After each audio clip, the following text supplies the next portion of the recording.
'Cause I'm addicted to what you and I realize. Lead the way, I follow. No need to say where we are heading now, babe. I follow to the edge of it all. So tell your good night, 'cause I'll find no matter what. Yeah, susceptible now before the moment flies, before it flies. So tell your good night, 'cause I'll find no matter what. Susceptible now before the moment flies.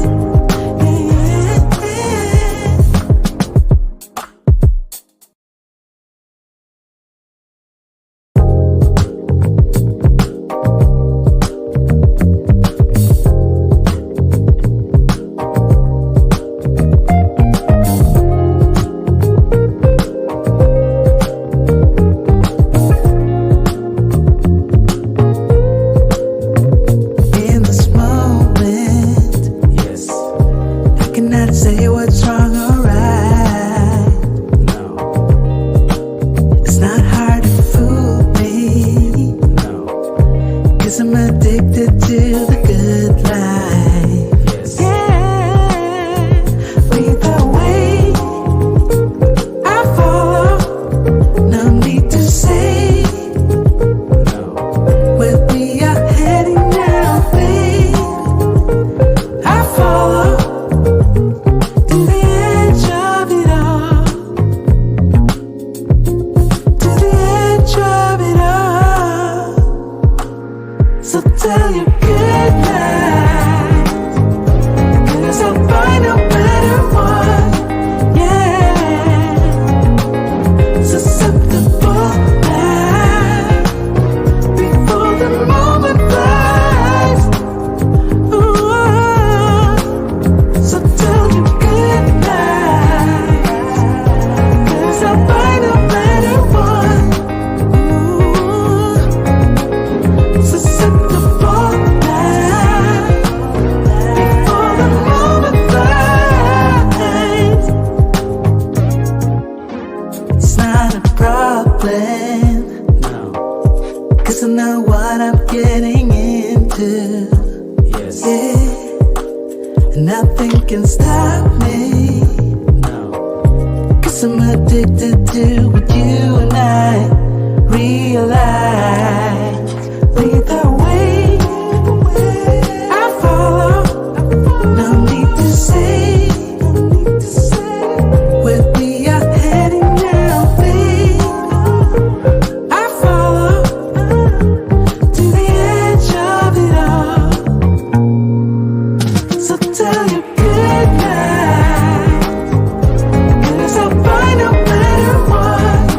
Yeah, susceptible now before the moment flies, before it.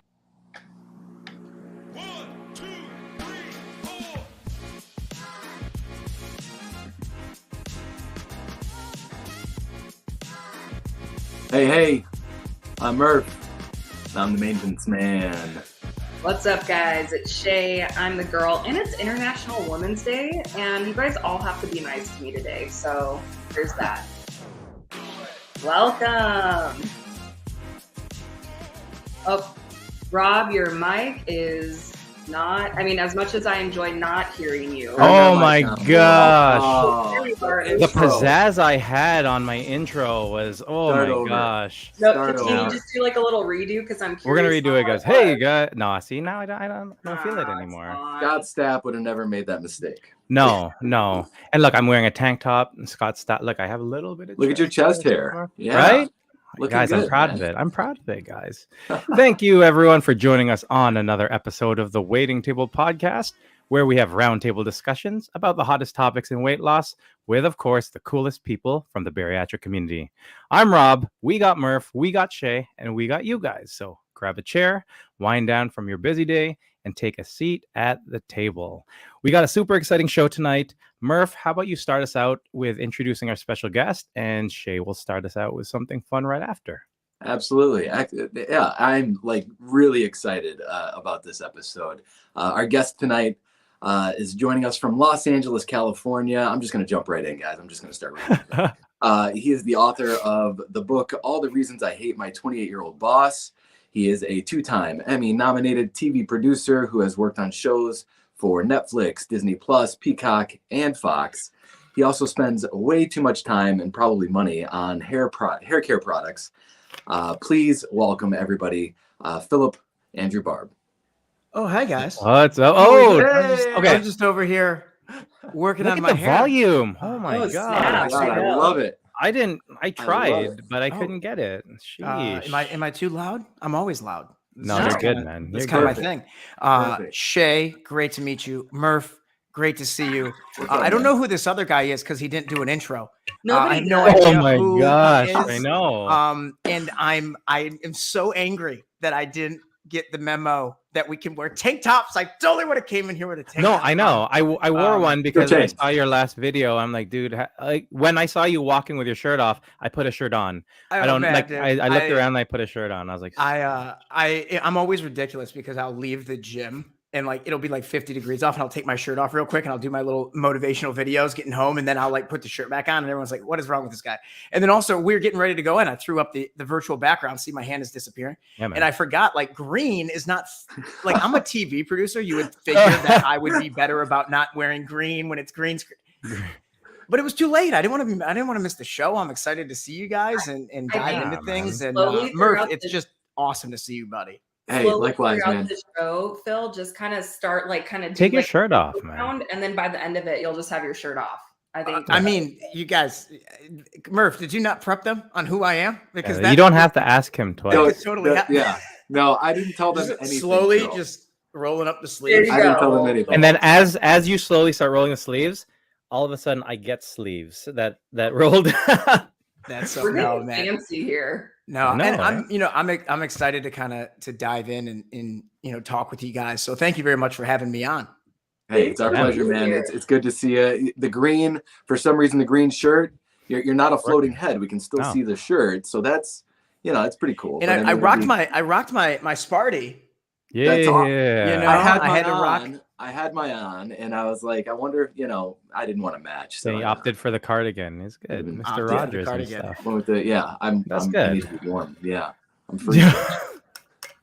Well, now that we have successfully made fun of Murph, that's always like how we kick off the show naturally. Do you guys want to play the game that I have? Yes, we do. Yes, we do. So I heard that Philip. Do you go by Phil or Philip? Like Murph calls you Phil. Everyone, I get at that's the number one question. You'd think Yeah. people would be interested in other things about me. They always ask that, and I have no good answer. Like Okay, you once I don't hit 30, I was like, oh, I guess maybe I'll be this Philip guy. But anyone that's known me for a long time knows I go by Phil. Philip is fine. We'll roll with Philip. But if you call me Phil, I'm not going to be angry about it. Okay, that works. That works great. I'll think of Prince Philip. So from Disney. So Philip, I heard you are like the biggest Creed fan. Like Huge. the guys just keep talking about how much of I a mean, Creed fan you are. No, I'm Cannot take me higher. Okay, That's them, see? right? That's You're getting close there we to our go. game. So no, Um, this all started. I just felt like you just like, I don't know, that was just like a good song to share that you were coming on the show. And then it sent us down memory lane, thinking about all things Creed. And so I thought it would be fun to start us off with doing a little fill in the blank lyrics. So this is how it's going to play out. The top PHIL, Phil in the Fill blank. in the blank. fill in the, Damn. oh, that's good. Right? When I used to Perfect. DJ, I had a small amount of time where I DJ'd, and I was DJ fill in the blank. I thought I was There so you clever. go. I thought See, I I did was my research. I knew that, so guys. funny. Oh Um, my gosh. Well, this is It perfect. didn't catch on, guys. It did not catch on. Pot This on is here, your man. time, fill in the blank. Take two. Tens of 20s We're of gonna- people are gonna watch this on YouTube. It'll be Yes. good, man.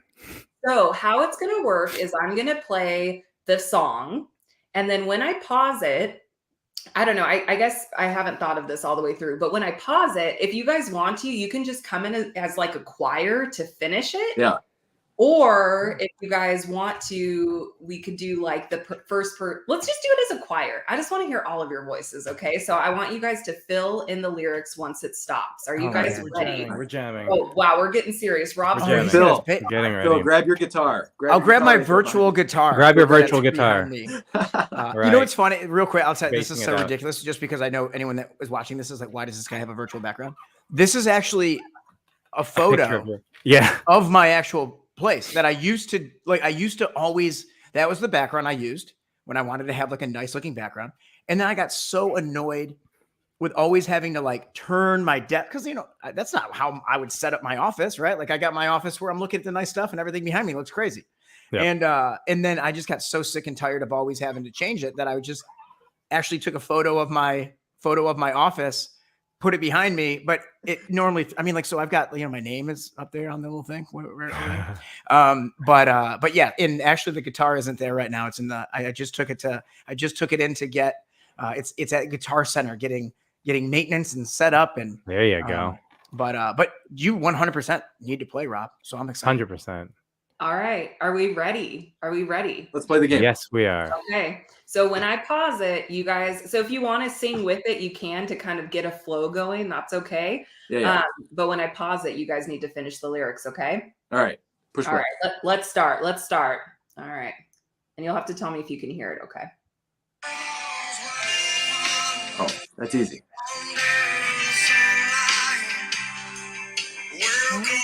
To this place, I want oh, to you see your face everything. without a t-shirt. That's No t-shirts Wow. allowed Remix. in here. You guys Take are it off. worse than I All was right. expecting. Phil, Awesome. Phil, Fill in won the that. blanks remix. Phil won that I round, like I it. think. Yeah. I think Phil got that one. Nailed I it. feel like you could No, win I- every round by I saying thought I that. was going to do a full concert for you guys. I was Yo, ready. man. to do the He's whole- ready. whole He just thing. wants to lead up to him taking his shirt off, which, hey, That's it. go for it, man. It's happening anyways. Mhm. Okay. Are you It's guys gonna happen. ready? Ready for Go the on. next one? Yeah, man. Okay.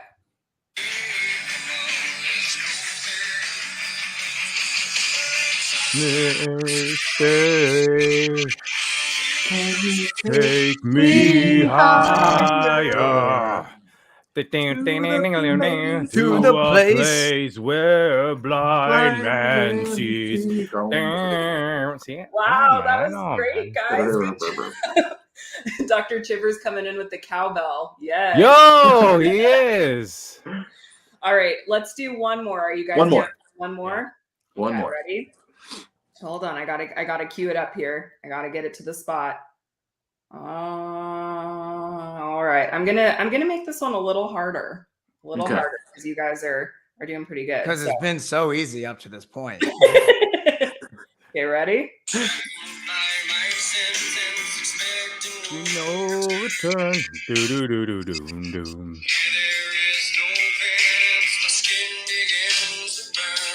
And I said, oh, When I held my walked out of the gym and I had this protein shake and I saw her in the corner judging. and she With a judgy didn't give me International her Women's Day number. face she's None of giving this me makes right now. sense.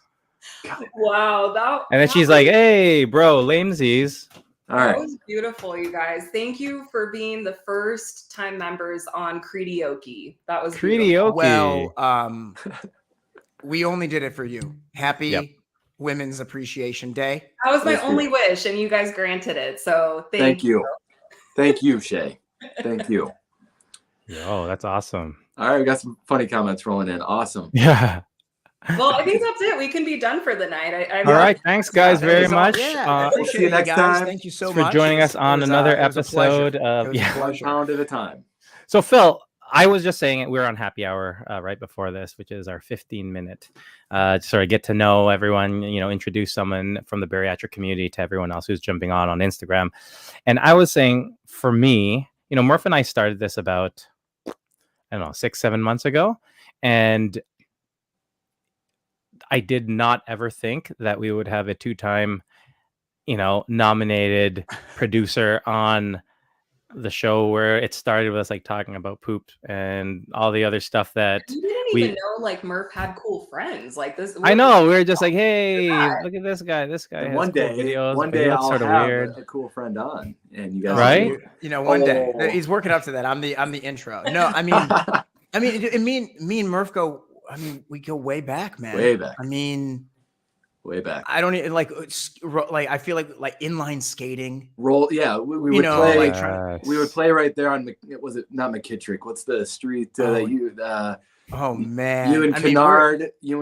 We yeah. play I mean, roller and we hockey grew up Zach. in Shea Rob. I don't know where you guys are at, but we grew up in Melvindale and in Metro Detroit. And it's funny because I talk a lot about where we're from a lot with people. Because I didn't realize how crazy. What's up, Phelps, man? I knew Phelps would jump on here. I didn't realize how Cheers, buddy. ridiculous and crazy a lot of us were. And it wasn't until I left, Melvindale, and I started I got to Michigan State, and then I got to LA, and I started telling stories of like just things that happened on like a Wednesday, Thursday, and people would look at me and be like, dude, where are you from, bro? Like that's not normal. Like that's not normal. No, I had like one of my closest friends at Michigan State one time came around and he was like listening to all, I had Phelps there. We were all around a bonfire telling all these wild stories. And he was like, I've got like one story, like one good one from high school. He's like, and you guys are just nonstop. I mean, I think it was the cool thing about always having like a really, just a lot of us were like, it was a place where like a lot of people's parents grew up. Yeah. And then, you grew up there, you kind of stuck around, you hung out. It was a smaller community. So you knew a lot of people. And I think one of the great things, also a thing that ended up, and I will dive into it a little bit, that led to some of my issues, right? But because it wasn't like schools of 3,000, 5,000 kids, right? So you had a lot of people that spent, you had, a 10-year-old that hung out with an 8-year-old and a 9 and a 10 and 11 and 12, and you hung out based on your neighborhoods and where you could ride your bikes to. Yeah. And so you didn't end up having a lot of, I grew up, Murph, you're just a couple of years older than me. A lot of, hung out with a lot of guys that were, a few years older, which was awesome. Also exposed me to some things probably a little early on that, I probably should have been waiting on to start diving into things. And, I'm sure we'll dive into that a little bit, but, I'm always super grateful for where we grew up, how we grew up. Yeah. And really, shout out to not just Michigan. Like obviously I love Michigan, but like Downriver, what's up? I was just back in Downriver last week. I was speaking at Trenton High School. Yeah. I got an opportunity to speak at Trenton High School. Then I went to Michigan State and spoke there, and love Michigan. Hate the weather. It's freezing. It's terrible, y'all. Yeah. But yeah. And I mean the town, I think my graduating class was only like 180 something kids. I mean, it was small town, but I feel like we had really good memories and quality time. I mean, there was just places, that we would go and things that we do and have fun. And I also, we're all very tight knit. And so it's very tight knit, but also like an interesting thing. And it's a weird thing to kind of talk about, I guess, but like I'm sure this is like everywhere, right? I only have one experience to really comment on, but you had a lot of people that were like dealing with different stuff. Yeah. And I think that was something where like, having it wasn't silver spoon. It wasn't no issues. You had a lot of kids that were, maybe single parent households, or parents were split up, or, like it was an area that, had, middle class, lower income area. It was just, you had people that were dealing with a lot, like with real life at various ages, right? Like it wasn't like, everything was just peachy and cream for everybody. Yeah. And I think a lot of us, I mean, even to, it's funny, man, because even getting ready to come on here and talk with you, Chris, it was like, I remember going to like a church over in Lincoln Park with you, and it was, Bill Pruitt was one of the guys. Bethel. Yeah. Yeah. And I remember going over there, and it's like, I can remember being like a young kid, like going over there at like 11 or 12, and like hearing the music. And like, I wasn't very, into the culture of going to church. And like, there was a part of me, man, that like, even at that young age, that like, I feel like I was looking for something outside of me, dude. Yeah. Like I was looking for something, a community, like I didn't know what it was, right? Like I had friends, I played sports. It wasn't like there were any super crazy red flags about life. Yeah. But that part of me that was like, I want to belong to something. It was like that weird feeling that like, there's something wrong. Yeah. Not like there's something missing. And I think that, in a weird way, like in having conversations, and maybe it's like that everywhere, but I think for a lot of people that, grow up, like you have that feeling but you think it's only you, right? You think you're the only one that's like crazy broken and everyone else has a great life and figured out. Right. But like, man, I can even remember those times going there and just being like, feeling like, oh man, I got to fix something. There's something wrong with me. I need something outside of me. Which led to a lot of, bad behavior later on in life, but, I talk a lot, you guys, so you'll have to jump in and cut me off. No, okay. And Phil, that's why you're here, man, because here at the waiting table, we it's the majority of our audience has had bariatric surgery, but that said, the majority of our audience has been through some stuff. We've all been through some sort of traumatic experience, or had separate households, or something has caused us. Phil, I talked to you maybe 3 years ago. I was at my lowest, my highest weight, my lowest at everything else.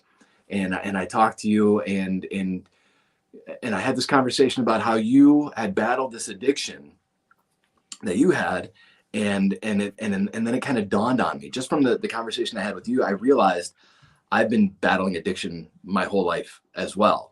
And it wasn't alcohol or drugs or anything like that, but it was food. For me, it was food. When my aunt passed away, that was my go-to. And all of a sudden I realized, like, this is killing me, and I didn't care. And I was at this crossroads and talked to you, and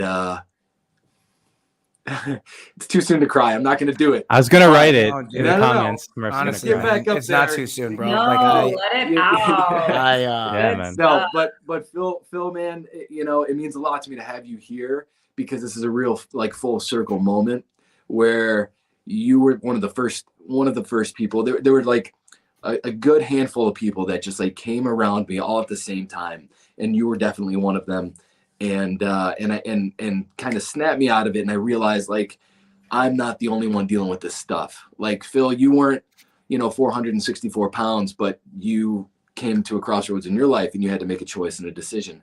And so that's something I think that we can all relate to. And that's what we do here at the waiting table. This is a table for everyone to come together. It doesn't matter, what sort of addiction you're dealing with, or what sort of, problems you're having, or your upbringing. We are all dealing with something. And so that being said, Phil, unless you guys have other questions, I think we could just go right into Phil. If you want to share a little bit about your story, for sure, man. your addiction and where you've come from. I love you, man. I really appreciate I appreciate that, man, because it's true, man. Like, it's, for me, it was alcohol. For some people, it's it's food, it's drugs, it's porn, it's sex, it's all of, it's overworking. It's we all have those things, and it just ends up being, where do we turn? Like, what was it that turned, where we turned in those moments of not being, of fear, of wanting comfort, wanting control. Where did we feel? Or, for me, I'll dive in, so much for me it was about escaping me.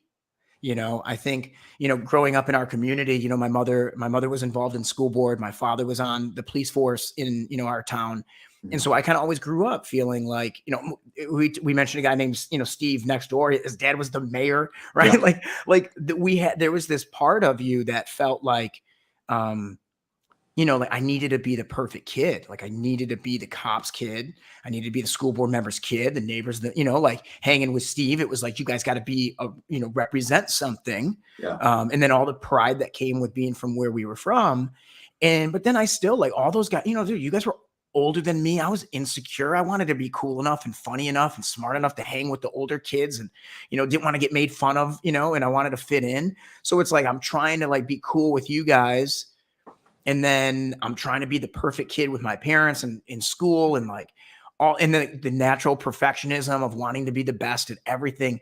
And it was like, I mean, dude, and we're talking like 6, 7, 8 years old. Like, this isn't like it came down the line later on. And, like I never knew anything else. And it was never handed like my parents never pressed that on me. Like there's that element of me that's just like, that's how I was made, man. That's how like a lot of, where my brain kind of went.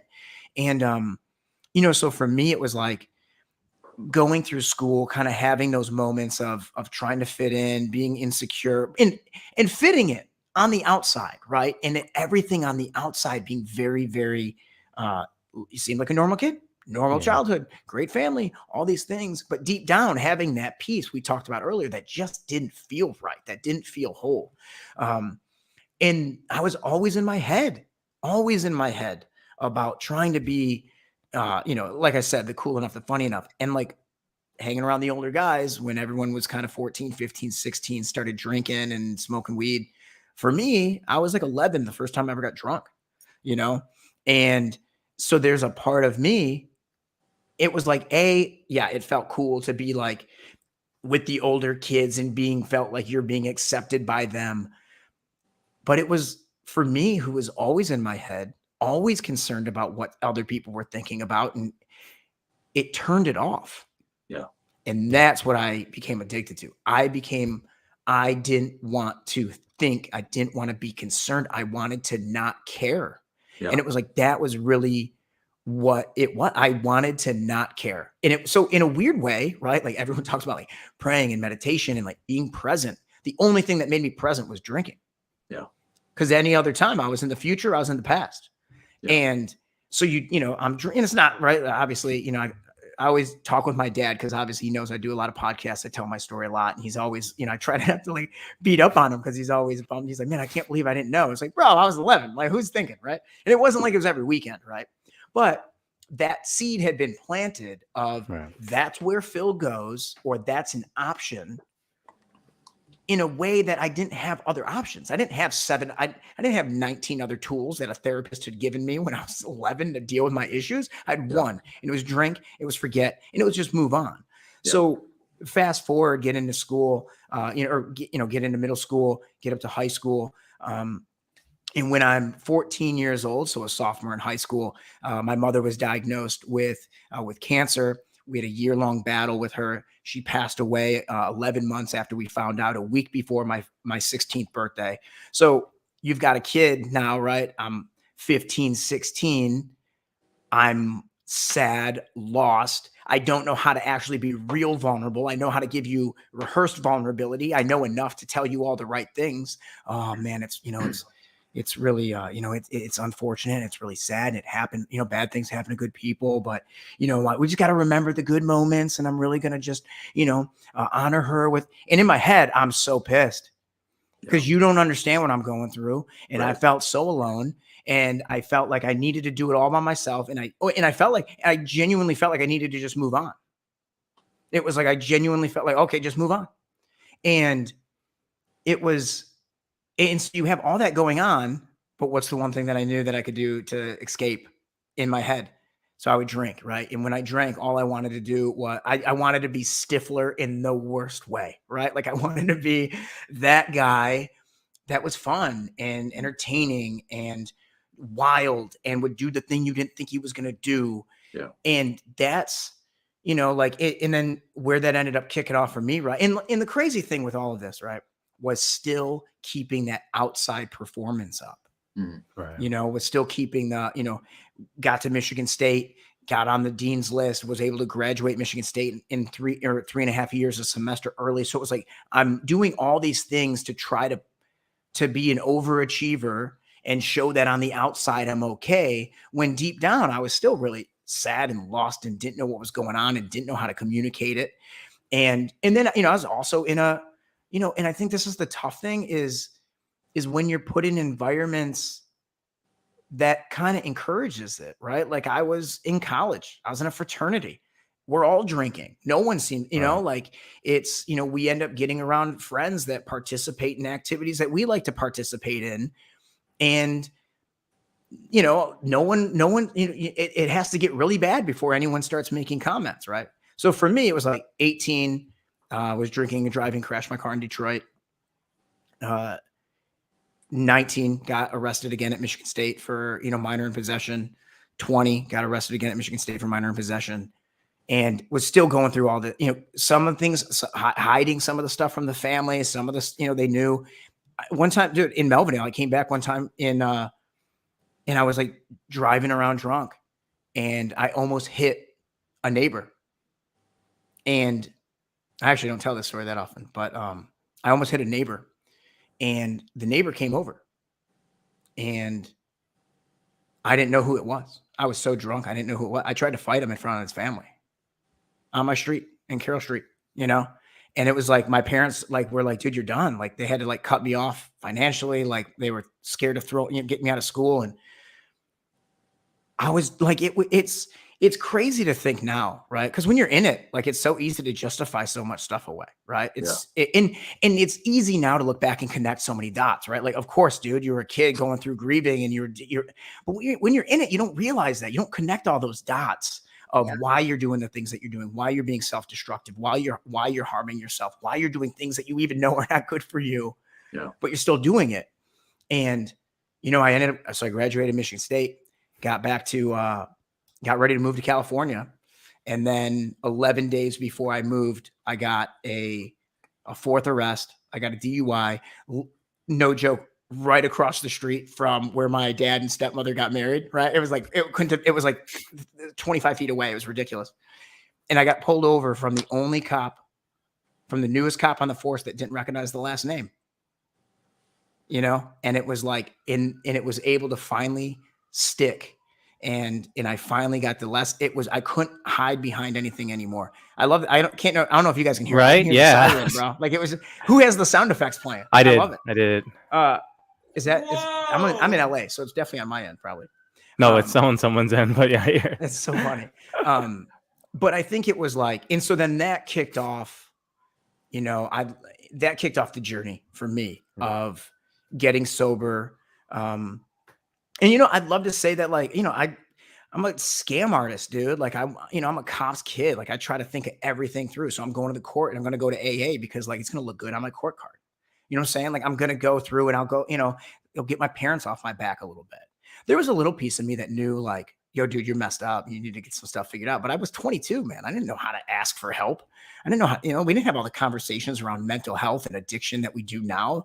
I speak at these high schools, and I talk to these kids, and 13, 14 years old, they're so aware of this stuff. And I was like, we never had conversations about mental health ever when I was in high school. You didn't know anything. And it was, and if it was never a serious conversation. It was never, I can think of a handful of times, even with some of our friends that went through stuff, and it's maybe a hug, and hey man, sorry you're going through that. But that's the extent of it.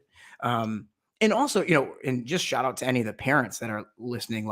If you are not having the difficult conversations with your kids, they're having it with their friends, and their friends are not mentally prepared to be able to handle those things. Mm-hmm. So I don't care how difficult the conversation is, and parents do this all the time. I talk to a lot of parents when I'm out at the schools, and they're like, man, I tell my kids to share with me. I tell my kids that they can talk to me, but it's but are you showing them what that looks like?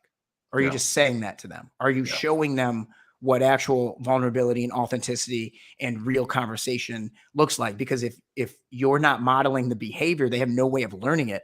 And if they don't trust coming to a parent, they go to their friends, and their friends have no idea what they're talking about either.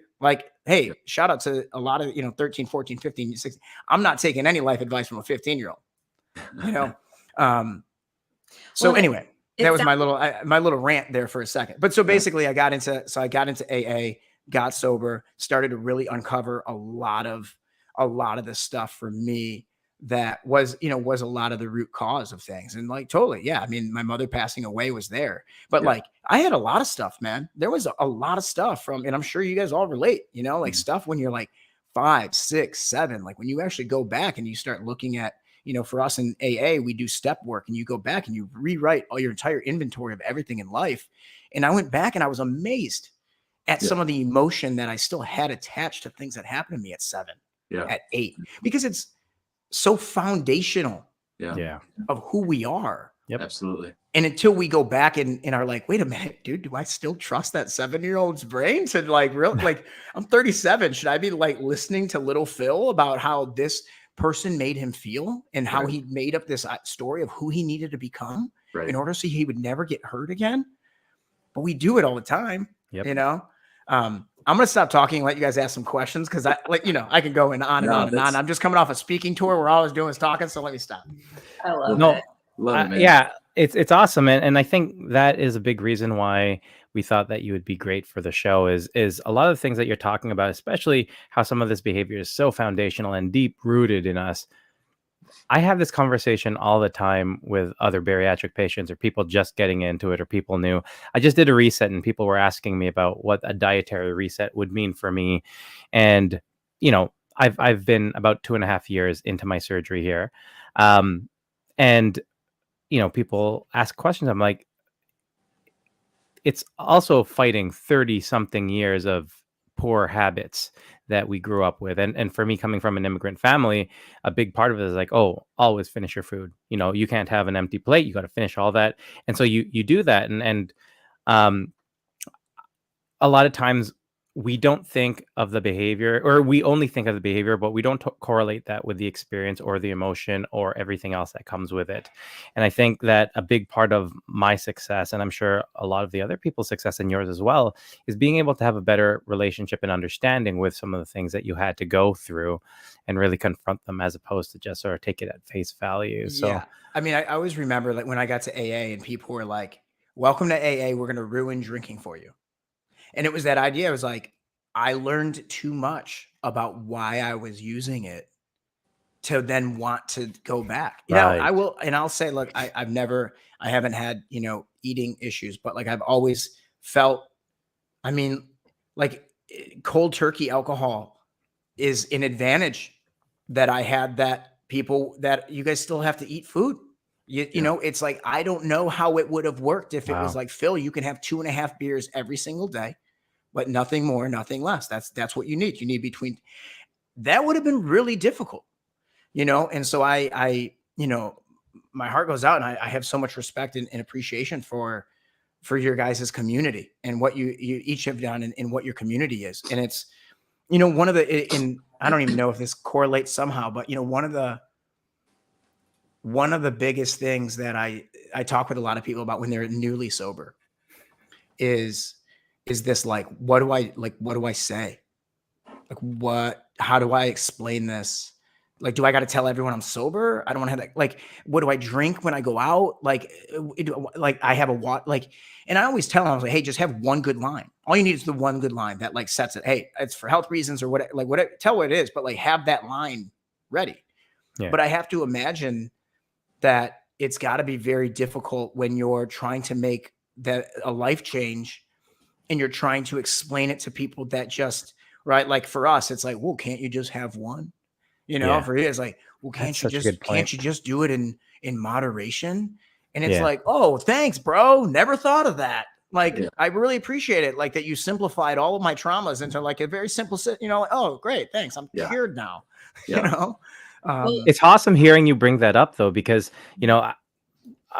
with me speaking with people so much about this, I've never really thought about it. And this bring it back to what you were talking about with alcohol, being able to cut cold turkey. We can't cut food cold turkey, right? We have to continue doing that. And so that struggle is definitely always there.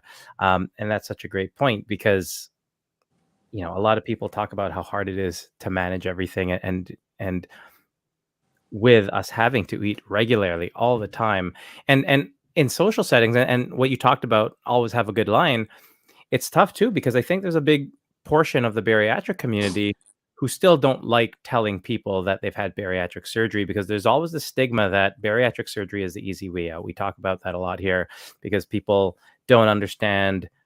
Again, sure, it's like, okay, I don't have to eat as much, but again, it's changing habits that I've had for 30 plus years. It's not an easy thing to say, hey, I can't chug water anymore. Something so small as drinking water. I can't chug. I can only sip water, small amounts, or I can eat a certain amount. I have to chew a certain amount, or I get stomach aches, or I can't have all this. Right? There's such big changes, and having that one line is definitely really hard for a lot of people. I think with bariatric surgery. So that's a really good point. Yeah, and I mean that's the tough thing is always the other, people in our lives that, it happens a lot in AA where people will, it's a struggle to try to like maintain your support system, but then your support system doesn't necessarily understand it, or people, the one thing that I've really had to come to terms with is like sometimes, and this is just in life, right? Sometimes I just have to give people permission to be wrong about me. And that's really it. I just got to give people permission to completely be wrong about me and realize that I can't get hung up on it, and appreciating that, like, it's such a kind of cheesy thing. I stole it from one of my buddies who's a pastor, right? But like, that hurt people thing. It's like when you're happy, when you have peace and joy in your heart, and you're a caring, loving person, you don't want to hurt people. That's right. It doesn't even come to you to think of it. You don't think of tearing people down. You just want to be supportive and loving and caring of people. So the opposite of that is a lack of that. So when people are saying mean things or hurtful things, and a lot of times it's not that they mean to, right? I think a lot of times people they try to be understanding and helpful, blah, blah, but they're not filled. They haven't done work on whatever their stuff is to be filled with the spirit of being able to just be kind and loving at every stage and accepting at every stage of the game. And sometimes, once again, you just got to like chalk it up to like, hey man, hurt people. Yeah. I need to have compassion for this person, even though you said something that really hit me. But, sometimes I have to appreciate that, like, you don't know what you're up to, man. Like, you don't even know how hurtful that was. So I'm going to say, I'm going to wish the best for you. I'm going to chalk that up and realize that, like, I can't hang on to that comment that you just made. And then I'm going to go back and find my community of people that I know to lean and love on. Yeah. I think why you guys love doing this is because you know how difficult it is. Like everyone, if you're watching this, like, we know it's not easy. If it were easy, we wouldn't need to have conversations about it. How many podcasts are about tying your shoe? There's not a lot of tie your shoe podcasts because it's pretty easy to do. It's not the hardest thing to do. So Shay has conversations about it. Yeah, you kind of that comment that you just made right now, that I'm just gonna leave that and no, I'm just kidding. No. I got lost. I got lost when I said shoelace. So yeah, one of the things that I wanted to kind of like bring a common thread to that just stuck out when you were talking was running away from yourself. And I think that's a common thread that I'm pretty sure I could speak for everybody here in this conversation, but I think a lot of people who are listening as well. For me, it showed up in running away from myself for so long. And I saw that with what you were saying, Philip, of like, having to perform and be this and be that. And that didn't really leave room for like who you were actually created to be. And so I'm curious, like, as you've been on this journey of finding out, like, who am I? Like, who is this person?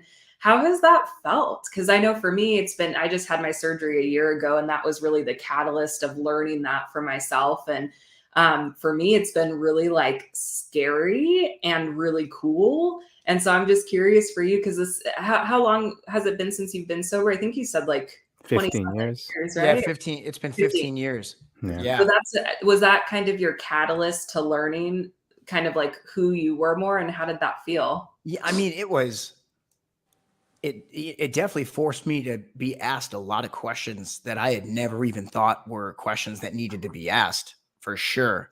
I think it's, who we are, right? I just finished reading a book that, talked all about, who is that voice in your head? when you're talking, like, who is that? Is that you? But no, because you're having a conversation. Very spiritual book, right? But I think there's like, who are we is such a crazy question, right? Like, am I the person I am at work? Am I the person I am when I'm on a podcast? Am I the person when I'm with my buddies smoking cigars? And like, who are we? The truth is, like, we're a combination of all that stuff. But I think one of the big things is we get to choose that. And I think there's a part of, you hear when I do coaching, one of the things I love hearing people say is like, well, that's just who I am. I've always been that way. Because that's such a great thing that we can dive in and break apart. Because it's like, you were that way and you are that way because of a reason. It served you at some point. And look, most of us are great people. It's not that we need to completely change every single thing about us and who we are. And like, we're pretty solid people, but with a couple of character defects that we should probably be aware of from time to time. So it's really being able to look at who we are and say, all right, what are some of the changes that I might want to make? What would be something, and it's being intentional. One of the things that earlier, Chris, when you were getting super emotional and we were waiting for you to cry. One of the things that I loved about that, man, is I wrote down, when I thought of like who I want to be, right? Look, we write the accolades and like the book and that stuff. You write it because it's bullet points for the intro, right? But like, if we were at my funeral and everyone was talking about how great of a TV producer I was, or, like, that'd be such a failure. I would view that as such a failure. And so what I really wanted to focus on, and when I would write, mission statements for my life or affirmations or goals of what I wanted to be, it wasn't, what do I want to do? It was like, what type of a person do I want to be? Mm. And one of the big things for me is like, I want to be the first call when I have a friend going through a divorce. Yeah. Like, I want to be the first call when someone is struggling with addiction. Like, not from a place of like, I need to have an ego because I'm out here trying to save the world. It's not about that. I've had so many strangers through my life, through AA, and also friends. And I've been given so much, so freely, that I just want to be able to give back a little portion of it. And just because I truly believe it's what makes it's how we are able to be positive, and it's how we're able to like try to be a light in our world.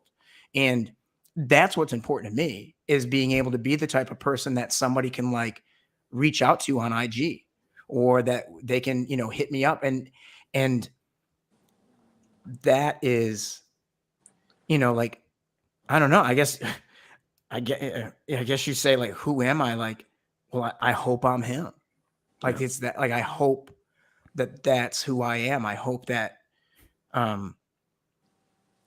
if, I was just at we had a friend out here in LA that unfortunately passed away, and we had a memorial for him yesterday, and we were at this, and it was like, it always brings up those thoughts of, the end, and what do you want to leave? And like, what do you, like, and it's like, for our buddy that, it's like, he's not sitting around worrying about his bills anymore. Like, he's not stressing about, like, there's so many things that steal our joy and our peace and our ability to love one another, and our ability to show up for people. There's so many things in this world that steal that and try to rob us of those moments, that like, what we really need to be doing is just being intentional, understanding that who we are is our choice. There's elements of our personality. Sure, you can't change everything, but there's elements that we get to choose. Like, what type of a person do I want to be? How do I want to spend it? How do I want to show up for the people that I love in my life? How do I want to, and then do your damnedest to be that person, even when it feels uncomfortable, even when it doesn't come natural, and do it until it does, because that's what matters. Like, that is what matters, is being able to connect with people and be there, like, that's all. I don't know, man. I appreciate the question, for sure. That's great. Yeah. And I'm just so curious. So to give you a little bit of background, Philip, like I was born and raised in Los Angeles. And so I moved, I live in Oregon now, and I moved when I was 13. And it's just so funny. I'm just curious to know how you got to LA, like in the industry you're in and doing what you're doing, because for me, I'm so grateful that we left in the time that we did. A 13-year-old girl, it's like, it was a really good time to leave for me.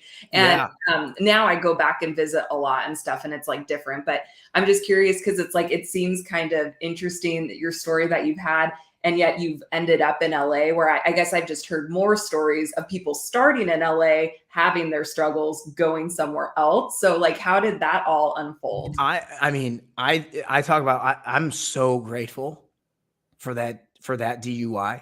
Like I was 22 and I had like $700 or something ridiculous that like, and I thought like, once I get to LA, I'm going to take this thing serious. Like, I'm not going to get caught up in the partying and drinking. Like I'm going to, cause I care about my career.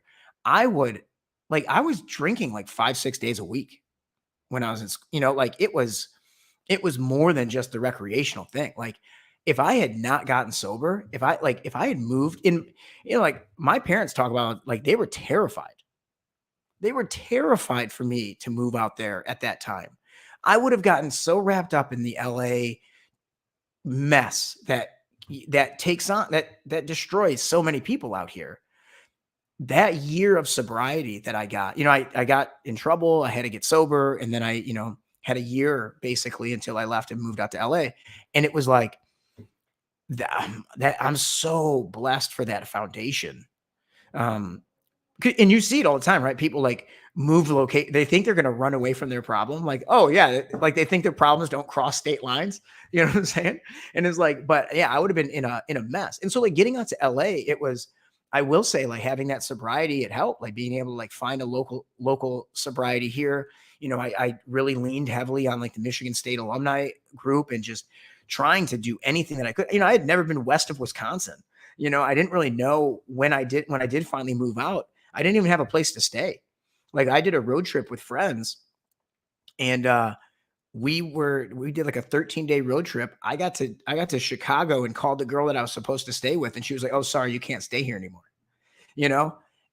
But I think it's kind of I think there's an element of like maybe being that age. I didn't see all the problems in it that I would see now. Right. Like, and I tell my parents even, I'm like, man, I appreciate you guys supporting that because I'm a little bit more controlling than my pops is, I feel like I would have been like, wait, I need to know where you're going, who you're staying. Like he would, I would have needed so much more, but, and I got really lucky. I moved out to LA and, those first couple months were very interesting, right? Like I got a job at PacSun. I got a job at Vitamin Shop. I was freaking out because I'm like, got a 4-year degree from Michigan State and I'm selling old women Metamucil and folding little kids' board shorts. Like I didn't know I didn't know what was going on.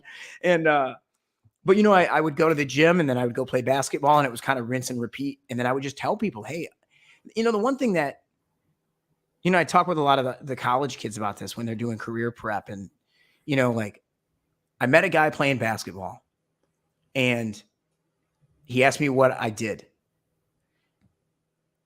And there's something in it that like, I didn't tell him where I was at. I told him where I wanted to be. I told him I want to work in entertainment. I don't even know what that means, but I want to be in entertainment. That's what I want. And he was getting promoted as soon as he found somebody to take his job. And he ended up coaching me through the interview process, helped me out. I got hired on a show called Undercover Boss for CBS. It opened, huge. I actually was on the phone with him earlier today. Like he's still one of my closest friends. We met playing basketball, talking trash to each other at the park. But the lesson, I always say is like, look, I love him to death and he's one of my closest buddies. If it wouldn't have been him at the basketball court, it would have been somebody else that I was just constantly telling people what I wanted to do. Yep. And I think a lot of the times I know we all can get very insecure, especially when we're in a transition in life. We can get very insecure about, oh, don't tell people what you want to do or don't tell people your plans. And like I very easily could have been like, hey man, when he said, what do you want to do? Hey man, I work at Vitamin Shop. And it could have been the end of the conversation. But like sometimes we've got to be comfortable or just not even being comfortable. It's just being bold enough to state what you want, even when you don't even know how to get it yet. There's some power in saying, this is what I want. And I'm okay with the fact that like, I don't have it yet. I don't know how to have it yet. I don't even maybe know the first 6 steps of it. But the first step is saying, that's what I want, and being intentional and being bold enough to start including other people in that conversation. And I always found that more and more people, I think it's so easy. We tell this to actors all the time when they come in. It's like they get in their head and they think like at the end, like, I want you to be good. I don't want to, and I don't like if somebody comes in for a casting for a TV show, I don't want to interview 100 people that are terrible. I want you to be good because I want to do a good job and I want to get someone in that role. And I think sometimes when we care about things, we start thinking that everyone wants us to fail, or that nobody wants to help us, or that they're going to see us as a burden or a problem, or we're needy. And so now, and that's that voice that makes us feel like we have to do everything by ourselves. And then, but I have found, and I'm sure you guys probably have too, because it's the amazing nature of people. People want to help, man. Mm-hmm. Those people with good hearts that care, that like, they get it. They want to help. And I have found so much support and joy from people, much more than the haters that were like, I can't, well, you didn't even drink that much, bro. Or the old, I spilt more beer than you've ever drank. Like, cool, man. But like, for every 1 or 2 of those people that didn't understand or didn't want to buy into the dream or didn't want to help, I've been overwhelmed with the amount of people that want to show up and want to help out other people, even if they don't know how, even if it's just, hey man, rooting for you. Yeah. And sometimes look, if we don't all know how to get somebody to where they need to go, it's not our responsibility, but we can always say, hey man, I'm rooting for you. Yeah. Any way I can. Hey, there's probably not much I can do to help. I don't know anything about the world that you're about to dive into, but I just want you to know, man, you got support, and I'm behind you. That goes a long way, man. Yeah. It really does. I love the comment that you made about, putting out there what you want, because in our community, that's a huge thing. With a lot of the peer mentoring I do with the hospital, a big part of it is, I have these conversations with people, and people will talk to me and they'll say, I can't imagine doing the things that you've done. And I can't imagine running a 5K. Can't imagine running a half marathon, doing a triathlon, or any of these things. And for me, a lot of the questions I ask them, I always ask them when in our discussion, don't tell me about like what you wish you could do. What are you going to do? Like, if you could just choose anything, if you could do anything, what would it be? And I always ended with asking them, do you think I thought that I could do any of these things that I'm doing now, but yet I'm doing it all the time? Like, this is my life now. And I think that's a big part of it. Putting yourself out there, putting your thoughts and your dreams out there, and really making them come to fruition. Because if we think based on our limitations, we're not going to get anywhere. And likewise with what you were saying, right? A lot of times, and Chris Phelps mentions the same thing or similar thing in terms of, someone seeing his eagerness to take a chance and people helping him. That's how he got his start. Like, put yourself out there. And I think the same thing with our bariatric community. There's nothing wrong with wanting to say, hey, I want to be able to run a half marathon, or I want to be able to fly on an airplane and not feel discouraged or embarrassed because of the seatbelt. I don't want, all these things. You don't have to think small. And I think a lot of times we think too small. And for me, it's the big thing that was always limiting for me is I like that big dream. I love that big idea. I love that thing. For me, if I closed my eyes, it was always this specific visualization of me hanging out with my kids as a parent who can actually carry them, stand, walk, and not be in a wheelchair or not be sort of sitting in a chair watching them do all these things and grow up. And that was big enough for me because I watched my kids do so much. I always say, like, if I could be an absentee parent while still being there, that would be me, right? I was there, but I wasn't. And for our community, you can dream big.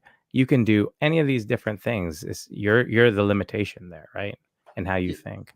And I think and for some, right, it's understanding that there's both sides of that, right? Like I could have never been 15 years sober when I walked into AA.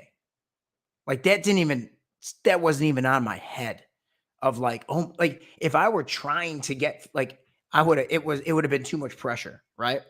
So, and when I do goal setting with clients, right, we build that big vision. We build out that, 3, 4, 5-year vision of what we want. But then we also have to like bring it back to like very small steps now. Right. And I think that that's where, and you find some people are either good at one or the other, right? They're either very, very short term and it's doing little things, but it's not attached to a bigger goal or a bigger meaning that when the resistance hits, that dream is strong enough to keep them going. Or we build, we've heard the like, oh, if you're, I don't know why I'm giving it the bad voice. It's like, ooh, if your goals aren't big enough to scare, or if they don't scare you, they're not big enough, right? Like, okay, cool, because I want to be scared my entire life trying to be something. But it's like sometimes we can make things that are so lofty that we get it beats us down because we're like, I could never do that. Like that's so big that it doesn't feel real. So it's like, I always, it's so funny. One of the reasons that video games are so addictive at times is because they're actually designed really well for like goals, right? Like you play a video game and it's like, the big mission, right? You got to go save the princess, right? Or you got to defeat the enemy, right? The big thing that's going to take you 75 hours to do, right? Yep. But what that is, but you're not always focused on that. Because you have smaller little things that keep popping up that tell you like, hey, like maybe go over here and then go fight that small little goblin over there. I don't know what game I'm playing, but and it's I'd play it, whatever. Right? It's a kill the goblin game. And then you've got and then there's the little score, right? So there's the little tracker. There's you can see yourself leveling up. Right. You're getting more. And so there's all of these little things that actually go into the way that they design video games that actually kind of make it very, if you were to apply it, it kind of makes success seem more attainable because you're like, all right, wait, I need to have my big main goal, right? Great. But then I also need to have the stuff. I don't need to have the entire, like when you start a video game, you don't know what level 17 and 19 and 22 are going to be. You know what the ending's going to be. I got the ending. I'm working towards that. Level 57 is where I'm heading. But like, you're not concerned with levels 22 to blah, blah. You don't have to figure that out yet. All I got to do is figure out my next little step now. Yeah. And so I think it's important to have that like big goal that we really want to work towards. And then also being able to appreciate where we're currently at, what we're capable of doing today. And you got, I don't know how many more times. I still need to hear it all the time. You don't have to have every single thing figured out. Yeah. You don't need to have every question answered yet. Like the biggest thing that I'll say is if someone has done it, it is possible. Mm-hmm. And wherever you're at in the journey right now, and whatever the obstacle is, there are people, I'm going to be, 99% positive that there are people out there that have gone through it and have come out the other end. And those are the people that keep on your radar, right? Like, you go into my bathroom right now and you open up the little, the medicine cabinet, and there's photos of my fitness goals, and they were in there. And those guys don't know me. We've never talked. They don't, but those were there for me. That's a visual thing for me. Whatever your goals are, wherever you're at, like put visual stuff up for yourself. Like we replay negative stuff in our head so much that we need to like treat your positivity and treat your goals like they are the most gorgeous Van Gogh painting, and they deserve to be present in your life. Whether that is on your putting that in the first thing you see when you wake up in the morning, whether you put it in the medicine cabinet in your bathroom, I've got all these little quotes all over my place that are reminders. And it's like, for me, at my core, like I get distracted. Yeah. At my core, I will say tomorrow seems like the better day than today, right? But when I fill all these little pieces around me so that I joke, I always call it fill proofing my life. Like I like to take me out of it. I want to, when I have motivation, grab the motivation, find the system that's going to allow me to stay in that, surround myself with the visions of success and with what I really want. And then surround yourself with the people that, share that with you, which, like, if you're watching this and you're still hanging out, hey, thanks for hanging out with us. Well, like, this is great. This is the community. This is being able to, like, enjoy and spend time with people. And, like, that's what this is all for. So I hope something there made sense. I'm sorry. I have one more question, but Murph, I feel bad because, like, you haven't talked at all. Is it okay if I ask one more question? No, go ahead. I binge watch all of Phil's videos. I'm a huge Phil fan. I'm just here to here's my friend Phil. Enjoy. Cool. Yeah. I've been surprised lately because I shared this on my stories today that I just, from my highest weight, I've now lost 103 pounds. And Congratulations. Nice. It's crazy. And I just couldn't imagine, like everything you guys are saying is so spot on, but it's like, I didn't think I would, it's like 100 pounds was always like in my head, like, whoa, that's like a very big stretch goal. I can't even like get there. Right. And for some reason it's like, wow, 3 pounds over. That's just, wow. And so what I'm finding now is, before there was this fear of failure, right? Like, I don't think I can do it. I'm going to mess this up. Like, I mess up everything, none of that stuff is true, but just the thoughts that go on in my head. And now I'm kind of battling with or seeing like, wow, like I have this fear of succeeding now. And like, wow, all of these dreams that I have that I'm saying and putting out there, they can actually like come true. And that's kind of scary too. And so I'm just curious with the stuff that like you've, been through, how do you combat that one? Because that one is new to me. The unlocking of new fears, right? Like there's a lot of stuff that we protect ourselves in different ways from, it's that old, you can't catch, you can't drop the winning pass if you're not in the game. Right. And it kind of goes into, there's a great long quote, and I don't know all of it, but it's like the story of, I think it's Theodore Roosevelt and the man in the arena. And I don't know if people know it and you pull it up or whatever, but it's that idea of, it's not about, we don't get to a place where all the fear is gone. Like part of that fear is being a human, and it just reaches new levels, right? We reach different levels of it, we find new, we find new opportunities, and they scare the hell out of us, and so I think that it's one of those things that you keep, it's a lot of that same stuff of like, what is it that you want? Why do we want it? It's funny, even for me, like, I was just back in Michigan, and I was speaking, and I was a wreck before speaking at the high school. Right. And I speak all the time. I was a wreck. My sister was dealing with me, and I was like all in my head, and I was, and it was like, I'm in my head. And what it really was is like, am I going to give the value that they paid me for? Am I good enough?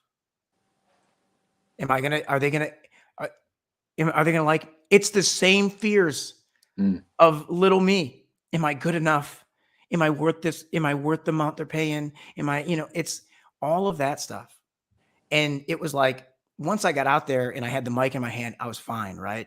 But like, it's there. Like, I've been doing it for years, and those fears still pop up because it's, there's the part of us, like anytime you find something new, there's this quote that a guy I know always says it, and it's like something along the lines of like, confidence comes from knowing that you're worth the value you're going to get. Right.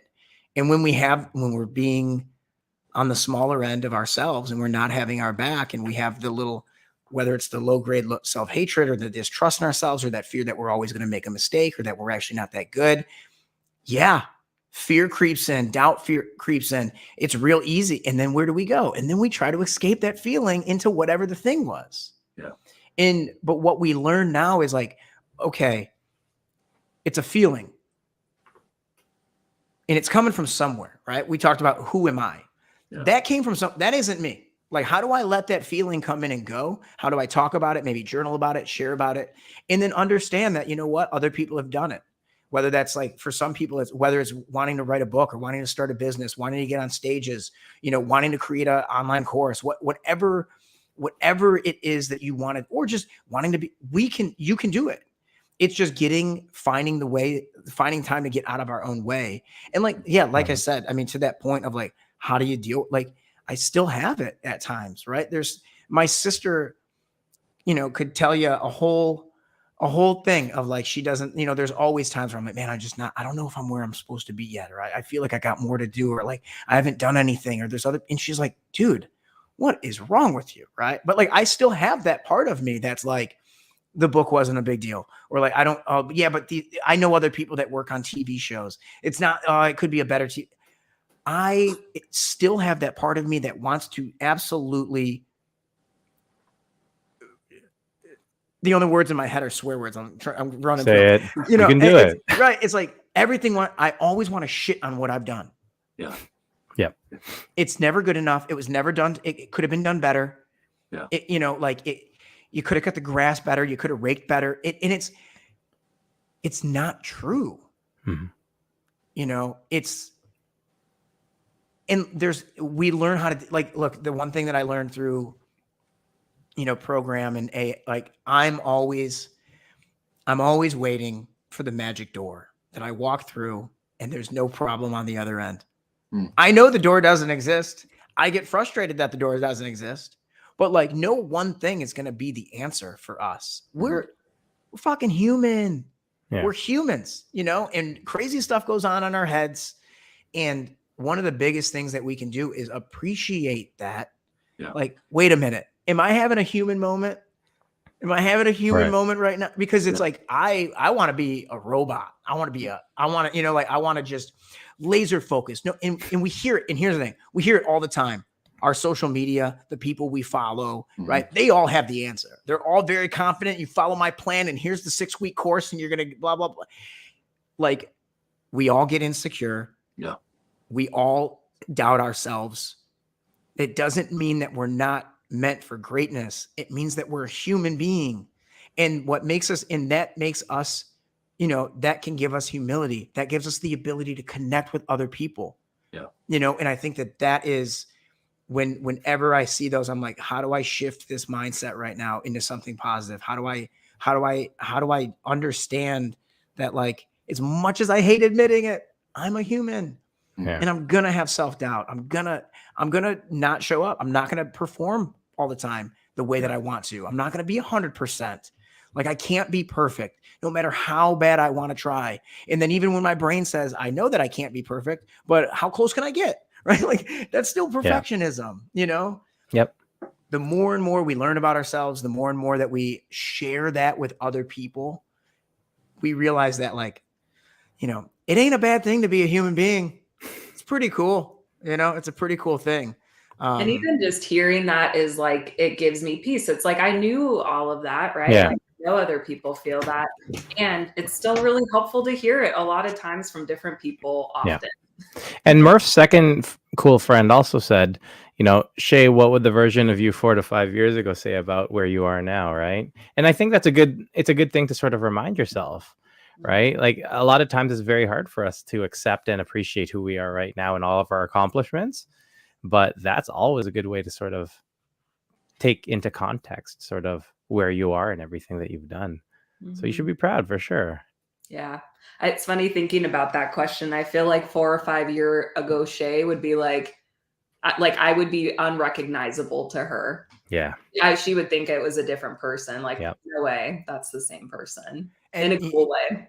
And, you know, I was talking with somebody the other day, and we were thinking the other way, right? Like, I had a moment where I was filled with so much gratitude because I was like, man, there's a 37-year-old Phil out there that didn't make a choice, didn't make a change. That's out there still living that life of not having healing from personal traumas, out there drinking and doing things and not he wouldn't have anything you know, like that.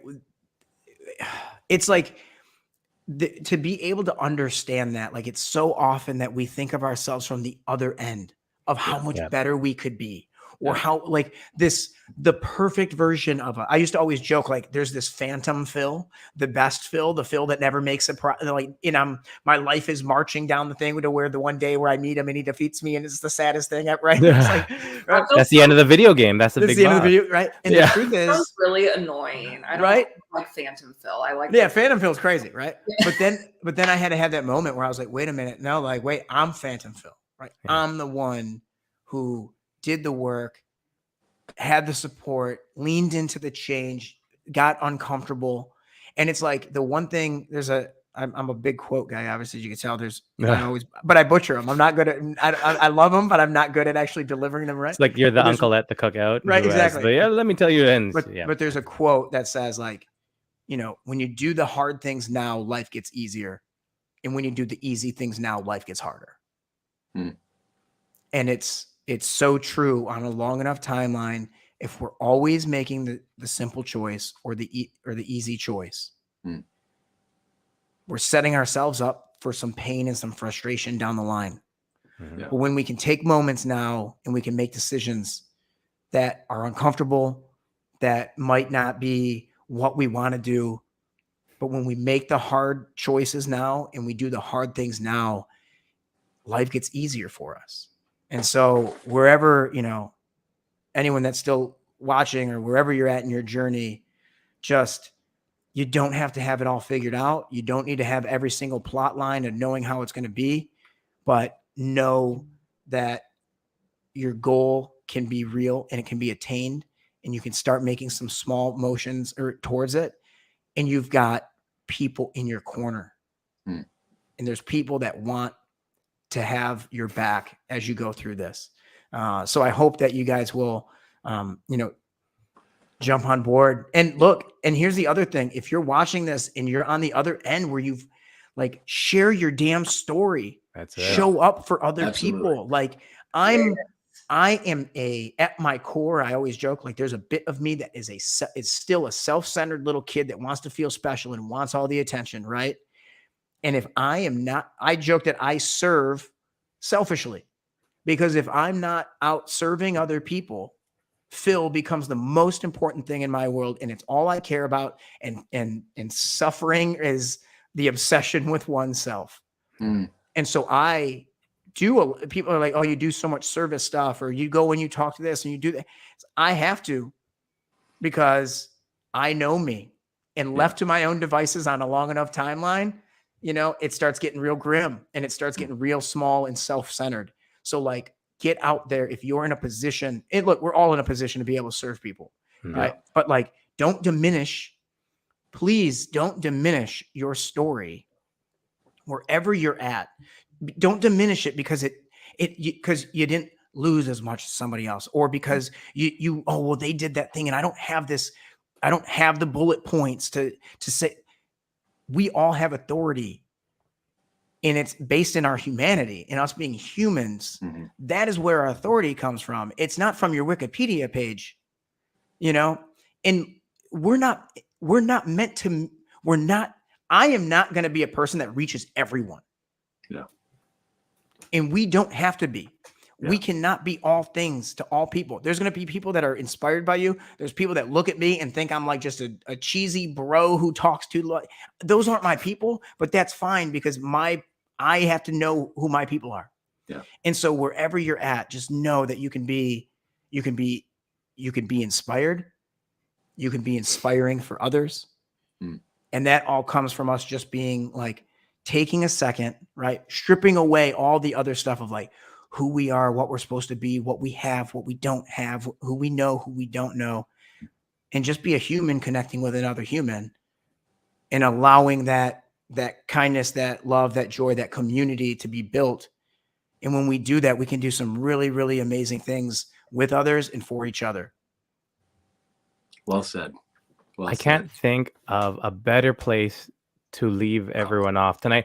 other than when you were saying, strip away all the, I thought you were going to take your shirt off at that point. I thought that's the culmination. You had it all planned. You're just like, I'm going to do this, and then I'm going to drop the stripping line. Just like, it's going to come off. Right, I'm going to rip my Spartan shirt. I just rip it, and I have like a tattoo that says, I love you, Chris. Right over Yeah. No, and let me just say, look, I think what you guys are doing is awesome. And so I commend you so much for that. And also just the hard work, the dedication, what you guys have put in. And like, Chris, I love you, man. I really appreciate you asking me to come on, and I'm so moved, even you telling that story earlier, man, like it means so much to me. And so, yeah, you guys are fantastic. I really appreciate being able to be here and just hang out with you guys. It's been a pleasure, man. I'm so glad to finally get to. We've been sending a lot of messages back and forth. We send voice messages back and forth, and it's nice to finally be able to see you and talk to you in real time. And next time you come to Michigan, or when I come out to LA, we got to get together. And 100%. Yeah, love you too, man. Thank you so much for being here. Are we going to throw up some hard hands for this one? Yeah, we got the love going on. Come on, Rob. Come on, Rob. That was a good one. This was a really good one. That was a good one. This was such. Before we leave too, where can we find you, Philip? If I know you have your book and like all, and just saying, I'm 28 years old, so I'm definitely going to be reading your book. But like, where else can we find you? But you're shooting that shot, right? Yeah. So you guys, right on the screen, it's at Philip Andrew LA. You can also find me, philipandrewla@gmail.com if you want to reach out. My website, philipbarb.com. It's, talk about a guy who just wants to hear his name all the time. And look, if you stuck through the whole time and you watched this whole thing and you hung out with us, number one, thank you very much for your time. Thank you, Chris. And number two, please reach out. I love connecting with people and hearing what people are up to, and even just to say hi. You don't have to say anything crazy. Like, just stay in touch with me, stay in touch with everyone on the show, support the show, like share it with a friend, right? Like, I always love that thing where it's like, man, how come you haven't blown up yet? It's like, because did you share my stuff? That's why I didn't blow up yet, right? So like, share this, share this with people that are in your community that you think it would be beneficial to. I think that's such an amazing thing that we can do for one another. So please message me, message everyone on the team, tell people about it, tell people about us, and have a fantastic week. And thank you guys very much for having me on. Thank you. You're very welcome. Looking forward to next week too, you guys. I just did a little teaser. We're trying to do that more too, just so you guys know what's coming. But my mother-in-law, who has also had bariatric surgery, is going to be our guest next week. So talking about hearing more stories. I've been so proud of her. She was the one that inspired me to look into bariatric surgery, and just to see her growth and how much more, I don't know if she's more comfortable about sharing, but she's sharing anyway. And so make sure you guys come next week to see her. It's going to be girl power next week. I mean, it'll just be more balanced, a bit more next week. So I love the guys, but be more balanced. There you go. Awesome. Well, thank you everyone for joining us on the Waiting Table podcast, where we're serving the weight loss community 1 pound at a time. Thanks, everybody. Have a good night. This is the dance off, Phil. You can join in if you want. This is your chance. This is your chance, Phil. Take it off. He's just gonna give like a little nip shot there. A little tease. That'll be for the next show. We can't give away everything. Yeah, that's the sequel. That's the sequel. It's the sequel. I can't believe we're not singing some Creed right now. Why aren't we ending with some Creed? Yeah. No, we don't want to get copyrighted. I don't want to have to pay for it. Right? 10-second max. 10 seconds. All right, guys. Thanks so much. Later. Thank you, guys.